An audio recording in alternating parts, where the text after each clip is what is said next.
Hereditary sin. Questions, which you would like to have answered, will have to arise in you time and again, then I can enlighten you as soon as you contact me in heartfelt prayer and listen to what I say to you, by regarding your emerging thoughts as my reply, if you are not addressed by me directly through the voice of the Spirit. Your desire and appeal to me will ensure your correct thinking, yet without me you will not recognize the truth, without me your endeavor for enlightenment will be futile, since without me you will only have misguided thoughts which the powers from below will be able to convey to you, precisely because you evade me, who is the provider of truth. And thus, listen to the following: as long as you are not perfect you can only receive explanations in a descriptive manner. You would never be able to understand the infinite profundity of divine wisdom, you would never understand the reasons for my reign and activity, since your imperfection also means inadequate power of perception, and thus you are unable to find an explanation by virtue of your intelligence, but you will be able to receive it in a flash as soon as you are permeated by the light of my love in the spiritual kingdom. On earth you will need to receive descriptive clarification. The processes that took place in my creation can only be described to you in line with your ability of comprehension. And thus, the spiritual processes in the hearts of the first people can only be intelligibly explained to you along the lines of earthly processes which, however, are but a faint comparison, simply because you are still weak in spirit yourselves. You humans are constrained by laws of nature because total freedom, which you forfeited through your past apostasy, first has to be regained by you during your earthly life. For that reason, I imposed a limit on the first human beings because I first wanted them to realize that they were subject to a power and that they should voluntarily submit to this power, in order to then have their final freedom bestowed onto them. In the past they refused to acknowledge me, which was the first sin, their opposition to me from whom they had originated. Only voluntary acknowledgment could cancel this sin again. And I wanted to obtain this acknowledgment of myself when I brought the whole of creation into being. As a result, the first human beings were endowed such that they could in fact recognize me but were not compelled to do so.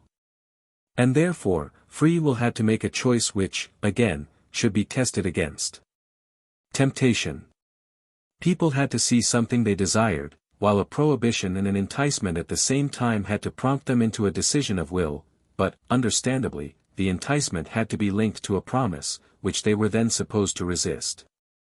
The prohibition and the enticement ensued from two sides, since they involved the return of the fallen spirits to me and their stay with my adversary, i.e., my created spirits' achievement of their goal or their fall into the abyss again.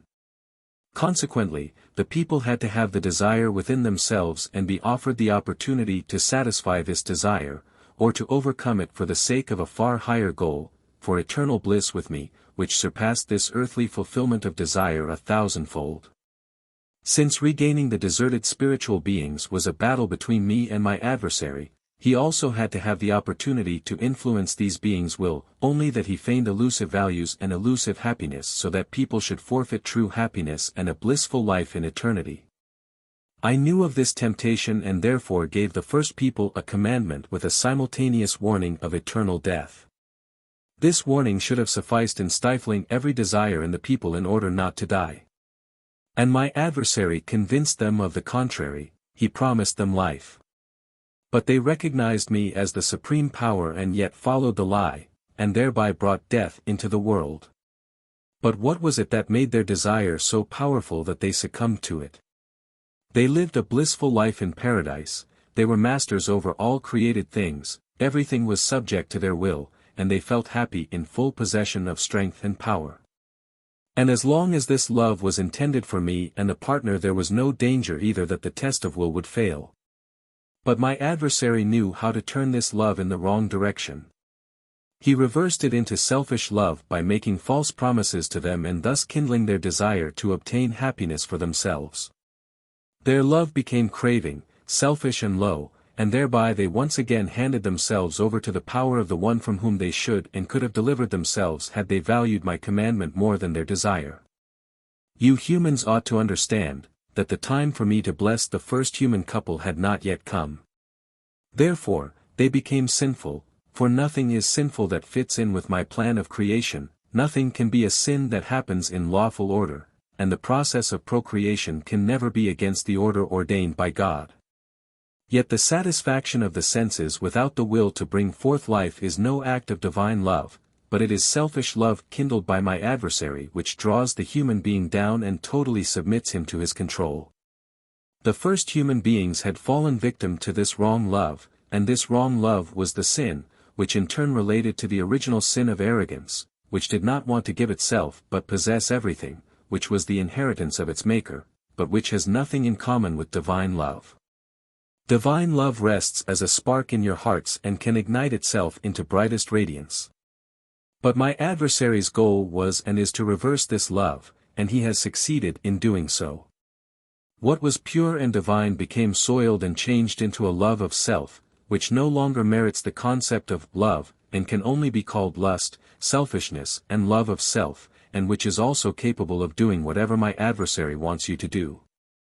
And thus, the act of procreation became a means for my adversary to turn countless souls towards him, which would never have been possible had it taken place with my blessing, where the divine love of giving and bestowing happiness should find its culmination in the emergence of a new life.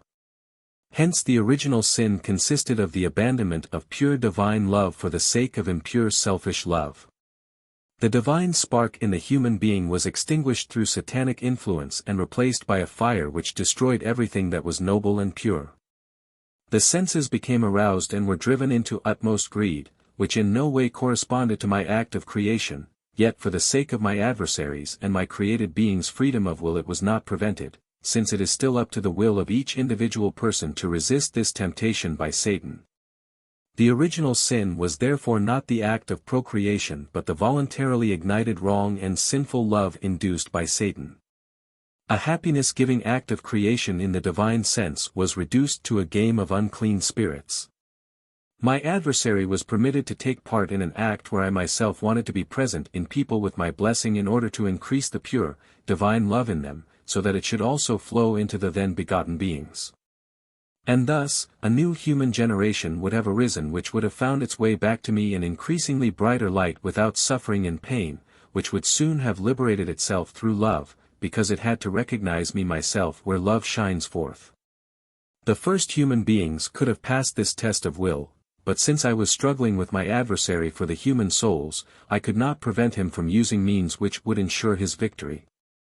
For it involved my created being's return in completely free will, which, however, had failed and resulted in a fate for the whole human race from which it could not free itself anymore. Until a human being in pure divine love achieved the act, which redeemed all of humanity and opened the path of ascent again. For love is victorious and will not rest until even the last fallen being has found the way back to me. Amen.